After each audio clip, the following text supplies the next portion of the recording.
할렐루야. 여러분 지난 한 주간 성령 충만한 그런 삶을 사셨습니까? 성령 충만한 삶을 통하여서 하나님께 영광 올려드린 줄로 믿습니다. 앞으로도 성령의 충만함을 날마다 사모하시면서 그 성령 안에서 살아가는 저와 여러분들에게 다시 한번 주 여러분으로 축원드립니다. 오늘의 말씀은요, 우리가 잘 아는 소위 씨 뿌리는 자의 비유입니다. 4장 10절에 예수님께서 이 비유를 말씀하신 이유가 잘 설명되어 있는데요. 한마디로 말씀드리면은 예수님께서는 이 비유를 통해서 하나님의 나라의 비밀을 가르쳐 주시려고 하신 것입니다. 이 비유에 이 말씀을 하시고자 하는 요점은 이래요. 하나님의 나라가 이 땅에서 확장되는 그 과정이 마치 씨앗이 뿌려져 결실되는 것과 같다라는 것입니다. 다시 말해서 하나님의 나라가 확장되는 것은 씨앗이 이 땅에 뿌려져서 자라고 열매를 맺듯이 하나님의 말씀이 사람들의 마음에 뿌려져서 말씀의 열매를 맺게 되는 그 과정을 통해서 이루어진다라고 하고 있는 것입니다. 이 비유가 주는 메시지는 간단해요. 밭에 씨를 뿌리면은 추수할 때 30배, 60배, 100배의 그런 결실을 하는 것처럼 우리 마음의 밭에 뿌려진 하나님의 말씀이 풍성하게 결실하도록 하라고 하는 말씀입니다. 당시 지금으로부터 2000년 전에 이 농사의 기술이라고 하는 것은 변변치 못해서 볼 것 없었습니다. 품종도 뭐 개량할 수도 없고 그러니까 나달 그냥 하나를 뿌리게 되면은 그곳에서 정말 흉작일 때는 30나달을 거두게 되고 또 평년작일 때는 60나달 그리고 뭔가 좀 풍년이 되었다라고 하면은 100의 나달을 거두었다라는 것입니다. 물론 지금은 뭐 비료도 주고 뭐 품종도 좋고 농사 기술도 좋고 뭐 개발되는 부분들이 많이 있다 보니까 몇백 배, 몇천 배의 그런 결실을 거두게 됩니다. 어쨌든 나달 하나를 심게 되면 결실할 때 30배, 60배, 100배의 결실을 하게 된다는 것입니다. 저희 교단에서도 이제 전국교회 열매 맺는 전도자를 세우는 전도대회를 하고 있지 않습니까? 이제 12월 25일이면 그 이제 전도대회가 마치게 됩니다. 이제 어느 교회에서는 한 명을 전도할지, 두 명을 전도할지, 아니면은 뭐 한 명도 전도하지 못할지, 이건 모르는 일입니다. 어떤 결과가 나올지 모릅니다. 각자 교회가 얼마나 많은 씨앗을 뿌렸는지, 그리고 얼마나 많은 그 씨앗들을 뿌림에 있어서 그 뿌린 씨앗들을 거둘지, 아니면 씨앗을 많이 뿌렸지만은 거두지 못하는 그런 교회도 있을 것입니다. 중요한 것은 한 명이든 두 명이든 아무도 없든지 간에 꾸준히 전도하는 성도들이 세워져야 나중에라도 전도의 열매를 거둘 수 있다라는 것입니다. 꾸준히 쉼없이 달려가면은 반드시 30이 되고 60이 되고 100이 되는 그런 풍성한 그 전도의 역사를 이루게 될 줄로 믿습니다. 그렇기 때문에 우리가 뿌려야 한다는 거예요. 뿌려야 된다는 겁니다. 나지 아니할까 염려할 것 없이 우리는 뿌리면 되는 줄로 믿습니다. 물론 오늘 본문의 이 결실이라고 하는 것은 전도의 열매만을 이야기하는 것은 아니에요. 나로 하여금 이 땅에 하나님의 말씀의 열매가 풍성히 맺어져야 되는 그런 삶을 살게 하시기 위한 말씀입니다. 우리 성도들이요, 이런 말씀이 전해질 때 풍성한 열매가 맺어질 수 있도록, 결실할 수 있도록 그런 사명감, 그런 비전이 우리 가운데 있어야 될 줄로 믿습니다. 먼저는 이제 우리가 본문을 살펴보면서 풍성한 열매를 맺기 위해서 우리가 해야 될 일이 무엇인가 를 보게 되는데, 첫째는 씨 뿌리는 사람이 등장하게 돼요. 씨 뿌리는 사람.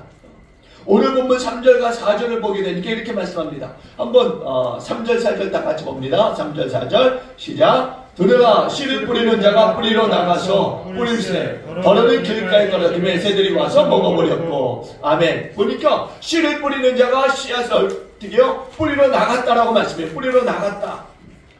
예수님께서 당시에 씨 뿌리는 사람들의 모습을 연상하시면서 이 말씀을 하고 계신 거예요. 당시의 농부들은요, 밭이 작을 경우는 이제 허리춤에 바구니를 들고서 씨앗을 뿌렸습니다. 바구니에 씨앗을 담아서 뿌렸던 거예요. 밭을 고랑을 오가면서. 근데 밭이 클 경우는 허리춤에 바구니를 끼고 할 수 없으니까 나귀에다 그 바구니를 매달아서 나귀를 끌고 다니면서 이제 고랑에 씨앗을 뿌렸습니다.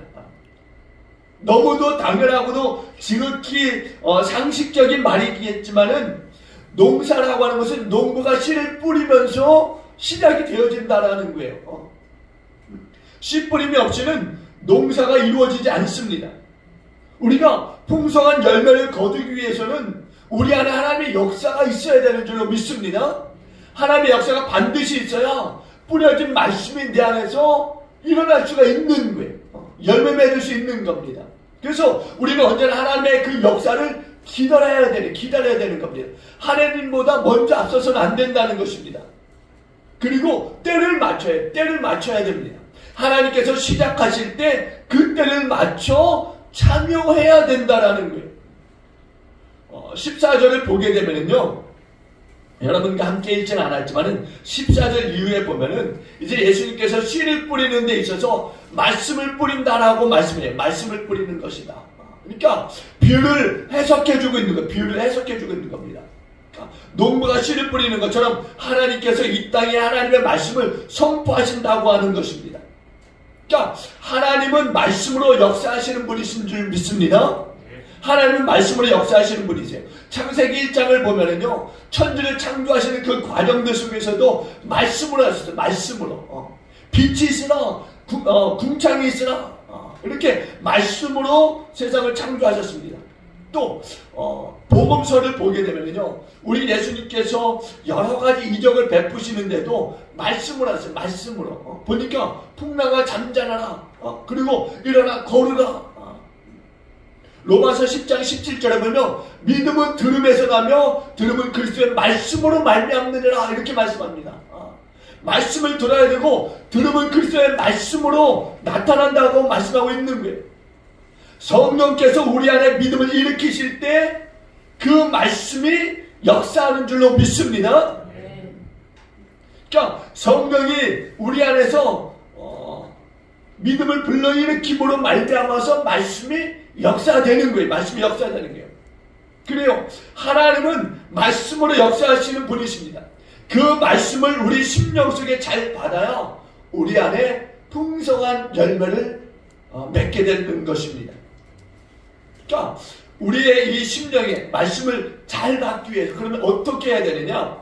첫째는 들을 귀를 준비해야 되는 거예요.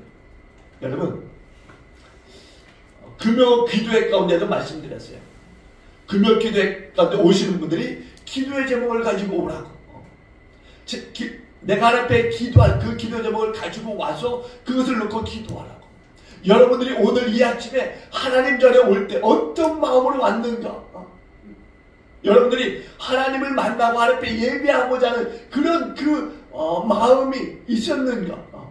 그냥 주일이니까 하나님 전에 나와서 예배해야지가 아니라 준비된 마음, 하나님을 만날 준비된 마음을 가지고 이 전에 와야 된다는 거예요. 말씀도 마찬가지예요. 들을 귀를 준비하는 거예요. 들을 귀. 오늘 9절을 보니까 9절 다 같이 보니까 9절 다 같이 봅니다. 시작. 또 이르시되 들을 귀 있는 자는 들으라 하시니라. 들을 귀 있는 자는 들으라. 하나님의 말씀은 들을 귀가 있는 사람들에게 들려진다는 거예요. 그래서 들을 귀를 준비하는 거예요. 들을 귀.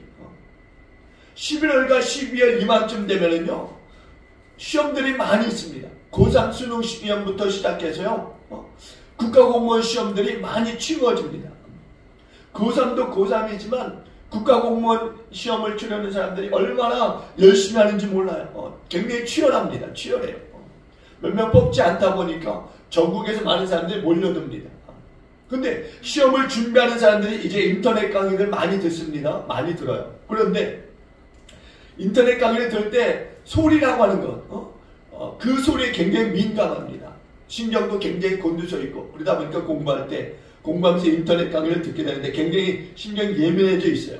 그런데 그 예민한 가운데 소리를 높인다든가 소리를 줄인다든가 그랬을 때 공부를 더 잘하고 공부를 더 못하고 그런 것입니까? 사실은 그런 게 원인이 아니에요.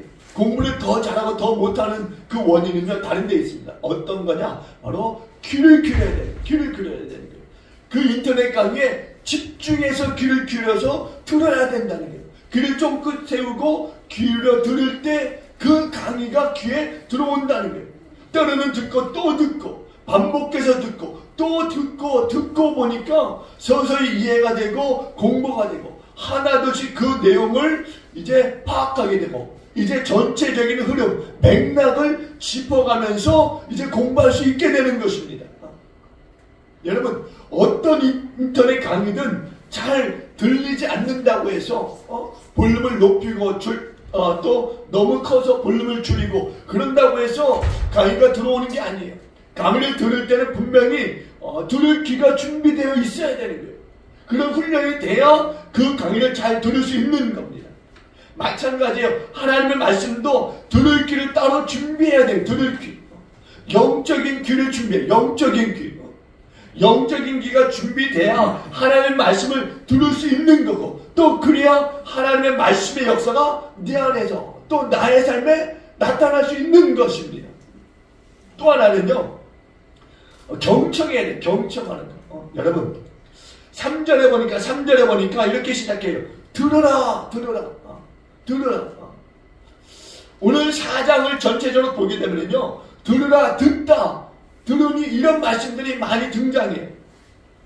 영어 성경에 보면 이 들으라고 하는 이 말씀, 이 경청하다는 이 말씀을 listen이라고 이야기해요. listen. 근데 영어 표현에는 여러 가지 표현들이 있어요. 영어 표현에는. 그런데 이 대표적인 영어의 이 듣다, 경청하다라고 하는 이 표현 가운데 하나 보니까 listen 외에도 hear라고 하는 말이 있는데 이거는 듣는데 그냥 듣는 거예요. 그냥 길 가다가 듣는 거. 그러니까 수동적인 듣는 거예요. 수동적으로.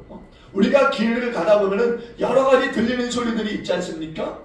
내가 듣고 싶지 않아도 듣는 그런 소리들이 있어요. 뭐 자동차 소리라든가 옆에 지나가면서 수다 떠는 소리라든가 들려주는 많은 소리들이 있습니다. 그것이 바로 hear라고 하는 듣는 거예요. 듣는 거. 반면에 listen이라고 하는 것은요. 그냥 집중해서 듣는 거예요. 집중해서. 내가 집중해서 듣지 않으면 들을 수 없는 그런 소리들을 이야기하는 겁니다. 그러니까 적극적이어야 되는 거예요. 적극적으로.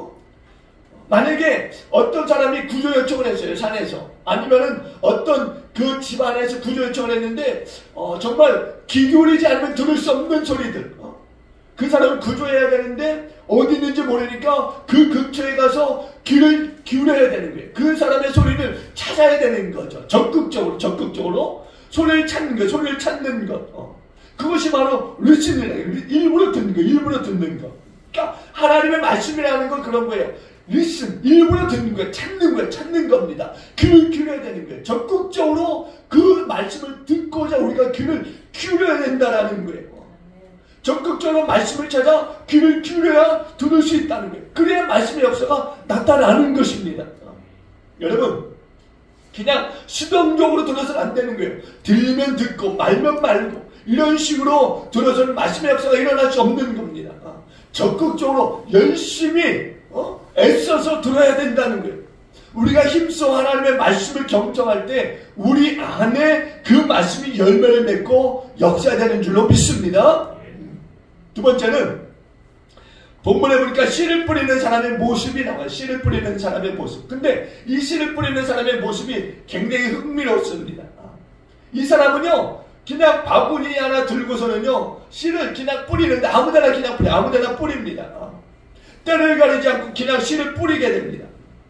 농부가 씨를 뿌리는 데는요 때와 장소를 가려서 씨를 뿌리게 되는 거예요. 봄철에 파종할 시기에 씨를 뿌려줍니다. 아무 때나 씨를 뿌리는 게 아니에요. 그러면 어떻게 돼요? 아무 때나 씨를 뿌리게 되면 그 씨가 열매를 맺을 수 없는 거죠. 죽고 맙니다. 그리고 아무 때나 씨를 뿌려서는 안 되는 것이 밭을 갈고 곡식이 자랄 수 있도록 잘 준비된 밭에 뿌리는 거예요. 씨는.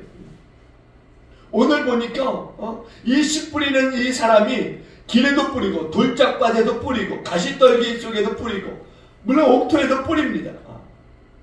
근데 때를 가리지 않고 뿌리고 있다는 것, 씨를 때를 가리지 않고. 뭔가 농사를 잘 짓는 사람들이 볼 때는 이런 모습은 어처구니가 없는 모습이에요. 뭔가 농사를 잘 지으려고 하는 사람들이 볼 때는 도저히 이해가 되지 않는 부분입니다. 하나님의 말씀이 씨를 뿌릴 때는 이렇게 뿌려진다는 거예요. 이렇게. 그러면은 왜 하나님의 말씀이 이렇게 뿌려져야 되는가? 그것은 바로 누구에게든지 기회를 주시고자 하는 거예요. 기회를 주시고자. 누구에게든지 이렇게 뿌림으로써 기회를 주시고자 하신다는 것입니다. 완전히 준비가 되어진 사람에게만 뿌려진다면은 과연 이 말씀을 받을 사람이 몇 명이나 될까? 아마 한 명이나 아니면 한 명조차도 없을 수도 있다라는 거예요. 그래서 하나님께서는 누구에게든지 기회를 주시기 위해서 이렇게 뿌린다는 거, 말씀을 이렇게 뿌린다는 게 이렇게. 그래서 우리가 이야기할 때 이게 하나님의 은혜라고, 이게 하나님의 은혜라고 이야기하는 거예요. 이게 준비되지 않았지만 그럼에도 불구하고 하나님 이렇게 말씀을 뿌림으로 우리가 받을 수 있게 하신다는 거예요. 받을 수 있게.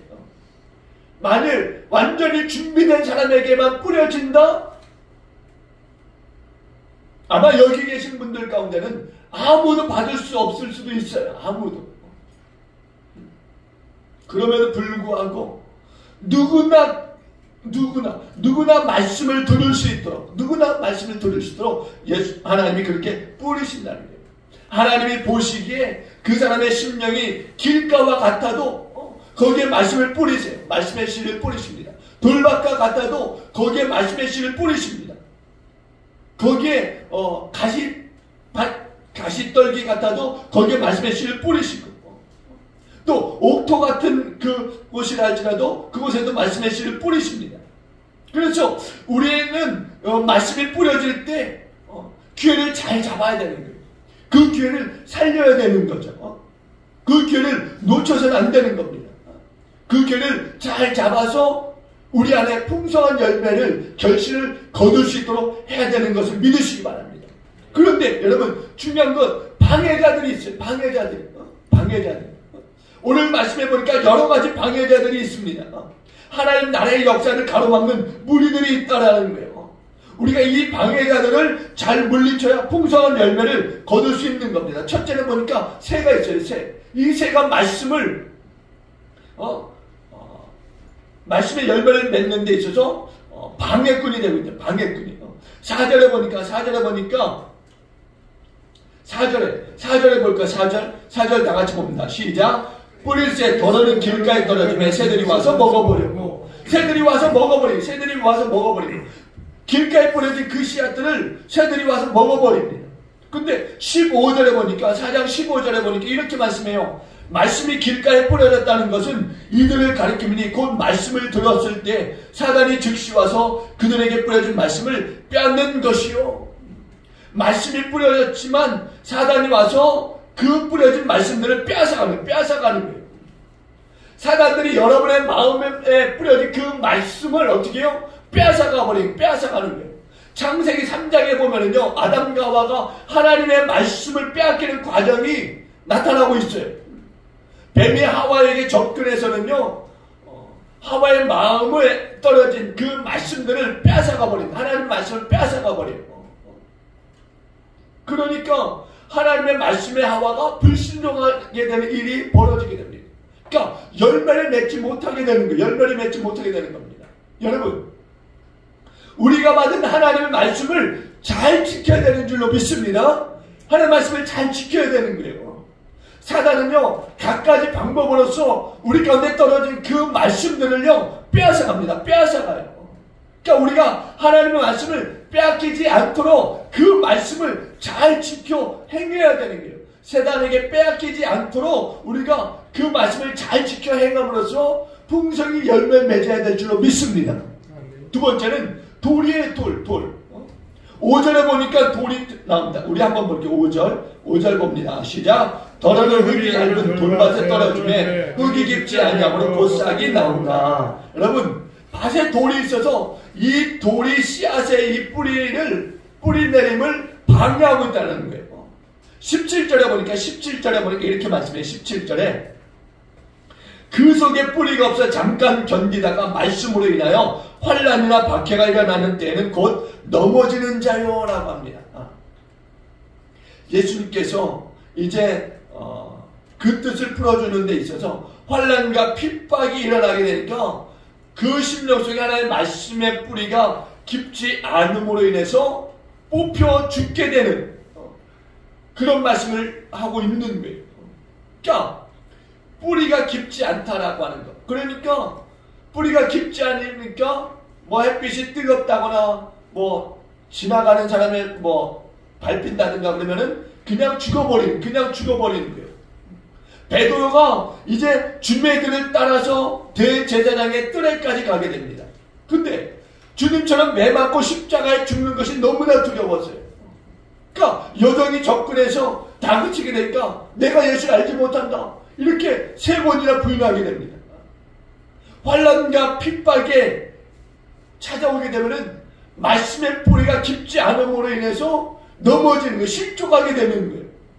여러분, 환난과 핍박을 우리가 잘 이겨야 될 줄로 믿습니다. 우리가 이겨야 되는 거예요. 그래야 풍성한 열매를 맺을 수 있는 겁니다. 3번째는요. 가시떨기. 7절에 보면 7절에 우리 7절에 봅니다. 7절 다 같이 봅니다. 시작. 더러는 가시떨기에 떨어짐에 가시가 자라 기운을 막았으므로 결실하지 못하였고. 아멘. 말씀의 씨앗이 가시떨기 속에 뿌려졌다라는 거예요. 그러니까 주님께서 19절에 이렇게 말씀하세요. 19절에 이렇게 말씀합니다. 세상의 염려와 죄물의 유혹과 기타 욕심이 들어와 말씀을 막아 결실하지 못하게 되는 자요라고. 여러분, 여기서 보니까는요, 가시떨기라고 하는 것은 염려, 유혹, 욕심을 이야기해요. 그러니까 우리 안에 있는 욕망, 그 욕망의 뿌리들을 두고 말씀하고 있는 거예요. 욕망이 있으니까 염려를 하게 되고, 욕망이 있으니까 유혹도 받게 되는 거예요. 욕망이 있으니까 구체적인 욕심을 품게 된다라는 겁니다. 사도행전 5장에 보면은요, 아나니아와 삽비라가 나오게 되는데, 이제 하나님께 물질을 드리게 되는 데 있어서 땅을 팔았는데 하나님께 온전히 드리지 않았던 거예요. 일부는 감추었습니다. 왜 그랬느냐? 욕망 때문에 감추고, 욕망 때문에. 이 욕망 때문에 하나님의 말씀, 하나님과의 약속이 깨진 거죠. 깨트린 거예요. 그러니까 우리의 삶에 욕망을 이겨야 되는 겁니다. 그래야 말씀의 열매를 맺을 수 있는 거예요. 그리고 3번째 보니까는요, 이제 말씀을 받는 마음의 밭이 있어요. 말씀을 받는 마음의 밭. 오늘 본문에 보니까는요, 씨가 뿌려진 곳 4곳이 있습니다. 씨가 뿌려진 곳 4곳이 있는데, 이것은 하나님의 말씀을 받는 사람들의 그 마음의 상태, 심령의 상태를 이야기하고 있습니다. 길가와 같은 심령이 있고, 돌밭과 같은 심령이 있고, 가시떨기와 같은 심령이 있고, 그리고 옥토와 같은 심령이 있다는 거예요. 근데 우리가 여기서 주목해 봐야 될 것이 있습니다. 그건 뭐냐? 물론 이 4가지의 이 심령이라고 하는 것은 4종류의 그 사람을 말하기도 하지만 또 한 사람 안에 있는 그 4가지 종류의 그 마음도 이야기하고 있다는 거예요. 우리 사람의 마음이라는 것이 아침과 저녁으로 수시로 바뀌지 않습니까? 조상모사라고 조속 간에 마음이 바뀌고 그냥 수시로 바뀌어버리고 계속해서 바뀌고 하는 그런 모습을 우리가 보게 됩니다. 그래서 어떤 때는 옥토였다가도 어떤 때는 보니까 가시덤불과 같기도 하고 또 어떤 때 보니까 돌밭과 같기도 하고 그리고 어떤 때 보니까 아예 갈기 어려운 그런 딱딱히 굳어버린 그런 땅 같기도 하고 첫째는요, 길가 같은 마음이 있어요. 길가 같은 마음. 4절에 보면은 이 길가와 같은 이 마음에 대해서 소개하고 있는데요. 길가와 같다라고 하는 것은 그 마음이 굳어서 이제 말씀이 들어가지 못하는 거예요. 들어가지 못합니다. 구약 성경에 보면은 강팍하다라는 말이 있어요. 강팍하다. 이 강팍하다라고 하는 이 말은요, 고집이 세고 절대로 남의 말을 잘 듣지 않는 사람들을 이야기하는 건데요. 바로 이것이 길가와 같은 마음이라는 거예요. 우리는 하나님께 우리의 마음을 열어야 될 줄로 믿습니다. 하나님의 성령에 올 때 우리의 마음이 열려져 있어야 될 줄로 믿습니다. 그래야 말씀이 그 안에 들어가서 그 안에서 열매를 풍성히 맺을 수 있게 되는 거예요. 두 번째를 보니까 돌밭과 같은 마음, 돌밭과 같은 마음. 5절에 보니까 돌밭과 같은 마음이 소개되는데요. 돌밭과 같다라고 하는 것은요, 그 마음에 두려움이 가득한 마음이에요. 두려움이 가득한 마음. 환난과 핍박이 올 때 그 마음에 겁과 두려움이 가득하게 되는 그 마음을 이야기합니다. 이스라엘 백성들이 가나안 땅에 이제 진입하는 시점이었던 가데스 바네아에 이르렀을 때 이제 12명의 정탐꾼을 보내게 되는데 10명의 정탐꾼이 와서 하는 말이 이제 겁을 잔뜩 집어먹고 하는 말입니다. 가나안 사람들은 네피림의 후손처럼 이제 신장이 장대한 자들이고 우리는 그에 비하면 메뚜기와 같다, 이런 이야기를 하는 거예요. 그래서 그들이 하나님의 말씀을 받았지만은 그 말씀이 뿌리를 내리지 못함으로 어떻게 해요? 결실을 맺을 수가 없었어요. 그들이 그 땅에 가기를 두려워했던 겁니다. 우리는 담대해야 될 줄로 믿습니다. 그래야 담대해야 하나님 말씀의 열매를 맺을 수 있는 거예요. 그리고 세 번째 보니까 가시떨기와 같은 마음이 있어요. 가시떨기와 같은 마음. 7절에 보니까 가시떨기와 같은 마음이 있다라고 소개하고 있어요. 가시떨기와 같은 욕망으로 가득 채워진 마음. 욕망으로 가득 채워진 마음. 어떤 심리학자는 이렇게까지 말해요. 사람의 욕망이라고 하는 것이 단계적이다. 단계적이다. 그러니까 발전한다는 거예요. 욕망이 발전한다고. 여러분, 아마 여러분들 경험하셨을 거예요. 욕망이 발전한다. 단계적이다. 욕망이 어떻게 단계적이냐? 먹고 싶은 욕망, 그리고 자고 싶은 욕망과 같은 이 생리적인 욕망이 이제 처음 우리 가운데 생기는데, 이것이 만족되게 되면 어떻게 되느냐? 무엇인가 가지고 싶은 욕망이 생기게 된다는 거예요. 그리고 이것이 만족하게 되면은 사랑하고 사랑받고 싶은 욕망이 생기게 되고, 이것이 만족이 되면은 가지고 누리고 있는 것을 보호받고 싶은 욕망이 생긴다는 거예요. 그리고 이것이 만족이 되면 인간답게 보람되게 살고자 하는 그런 실현의 욕망이 생긴다는 겁니다. 어쨌든 인간의 이 끝없는 욕망은 어떻게 해요? 자라난다는 거예요. 발전하게 된다는 거예요. 그러니까 우리의 심령 안에 있는 이런 욕망이 정복당하면은 어떻게 해요? 말씀의 열매를 맺을 수 없게 되는 거예요. 그러니까 이런 욕망은 떨쳐버리고 끊어버려야 되는 줄로 믿습니다. 마지막으로 좋은 땅과 같은 마음이, 좋은 땅. 8절에 보면은요, 좋은 땅이 소개되고 있어요. 좋은 땅. 이 좋은 땅이라고 하는 건 어떤 땅이냐? 말씀을 듣고 받아 열매를 맺는 마음. 중요한 거예요. 중요한 거. 여러분 8절을 보세요. 8절 다 같이 보세요. 8절 봅니다. 시작. 더러는 좋은 땅에 떨어짐에 자라 무성하여 결실하였으니 30배나 60배나 100배가 되었느니라 하시고. 아멘. 여러분, 말씀을 듣고 받아서 열매를 맺는 마음. 사도행전 17장 11절에 보면은요, 베레아 사람들에 대한 말씀이 있어요. 베레아 사람들. 이 베레아 사람들은 말씀을 들을 때 어떻게 들었느냐? 간절한 마음으로 말씀을 듣고 이것이 그러한가 날마다 성경을 상고했다, 이렇게 말씀해요.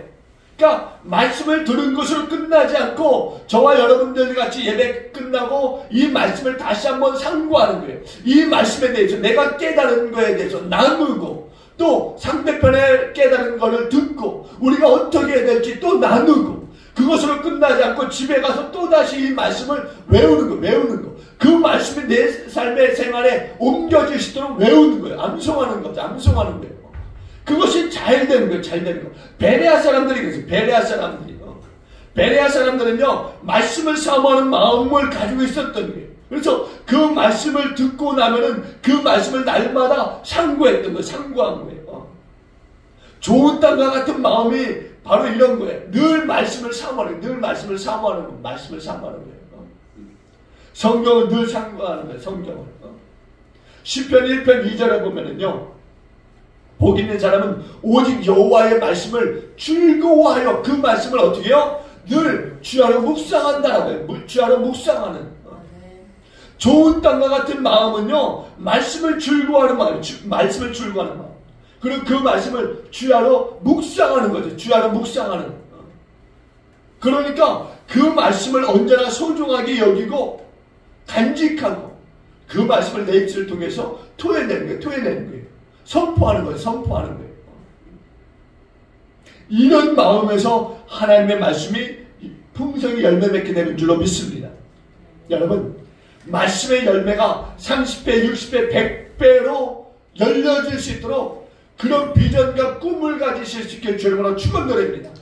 여러분의 심령 속에서 말씀이 열매 맺되 풍성히 열매 맺는 그런 역사가 일어날 수 있기를 여러분 정말 날마다의 삶 속에서 그렇게 말씀이 읊조려지고 말씀이 선포되어져서 여러분의 삶을 바꾸는 역사가 있기를 주님으로 간절히 축원을 드립니다. 함께 기도합니다. 우리 기도할 때 하나님 내 안에 말씀이 역사되어지게 하나님 축복하여 주시라고 우리 잠시 함께 기도하고 축도의 예배를 마칩니다. 할렐루야. 좋으신 하나님 은혜와 사랑을 감사합니다. 하나님 정말 우리 안에 말씀을 주시니 감사합니다. 이제 이 말씀을 들었을 때 하나님 이 말씀이 이제 내 안에서 열매 맺을 수 있도록 하나님 성령의 기름 부으심과 또 이 말씀이 내 안에 열매 맺도록 하나님 이 말씀을 하나님 내가 붙들고 기도하면서 살아갈 수 있도록 좀 인도하여 주옵소서. 정말 말씀이 30배, 60배, 100배로 내 삶을 바꿀 수 있도록 하나님 축복하여 주옵소서. 정말 하나님 이 말씀이 내 삶뿐 아니라 하나님 내 주위의 삶들도 바꿀 수 있는 역사가 나타나기 원합니다. 하나님 정말 이 말씀이 세상을 바꿀 수 있음을 믿습니다. 아버지 이 말씀을 내게 주셨사오니 나를 통하여서 하나님 나를 바꾸시는 분 하나 나의 집안, 나의 가정, 나의 사업체, 나의 직장을 바꾸시고 하나님 축복하여 주옵소서. 모든 하나님께 맡겨진 인생이 되시도록 인도하여 주시옵소서. 하나님 감사합니다. 말씀이 우리 안에 역사됨으로 나를 바꾸고 내 주변의 모든 상황들을 바꾸고 하나님 이 나라의 민족을 바꾸고 세계 열방을 바꾸실 것을 믿습니다. 그렇게 나를 사용하실 하나님을 찬양합니다. 에스라가 위대하신 여호와 하나님을 송축함과 같이 세상에서 말씀을 통해서 위대하신 하나님을 송축하는 우리 모든 기쁨의 성도들 다 되게 하여 주옵소서. 우리 일어나 축도로 예배를 마치도록 하겠습니다.